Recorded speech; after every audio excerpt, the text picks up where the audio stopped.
North Philadelphia is actually a food desert. I mean, if you want to get fresh food, you can't, because every store is basically a corner store which sells fried food or fast food. There's no grocery store within, I think it's like a half mile. Nothing healthy for the community, and that actually raised up the obesity level. It's not as in a sense where you can't find any food, but if you're in the desert, you could eat sand, but do you really want to eat it? You have to walk miles just to get there, or catch dozens of buses just to get fresh food, which shouldn't be necessary.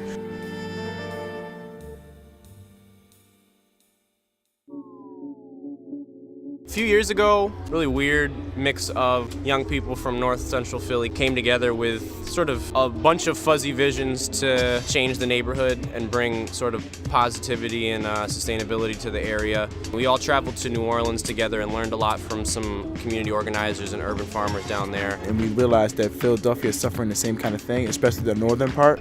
Dealing with issues of race and segregation and classism and food insecurity and unemployment and violence and all that stuff, and land vacancies. So that's when we thought of the garden in our group known as Philadephia Urban Creators, and that's how we all started. I mean, we want to sustain the whole city, of course, but our larger idea is really pioneering the idea of micro-farming in urban cities to lessen the hunger rate, the homeless rate, the job rate, all those things. Food is the tool to try and get those things under wraps. We formed the organization that way and then have been at work ever since, transforming our main farm on 11th and Dakota from what was the neighborhood garbage dump into like an urban farm and training center.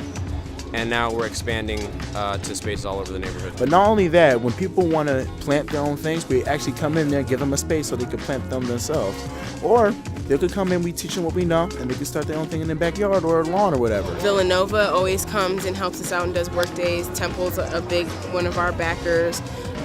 Philadephia Poetry Movement, their kids come and they volunteer and do service work. So there's just, a bunch of different ways. A lot of community based and then really, big scale entities who are willing to help. I look at this as a plan. In reality, we don't really know how far we could go because there's so many different possibilities, different ways that you could do all kinds of business and outreach projects from this. So I just look at it as a plant. We just keep nurturing it and just, give it plenty of sun and water and tender love and care. And I think out of the whole thing, I'm looking for unity. Start working together to kind of, take care of your neighborhood.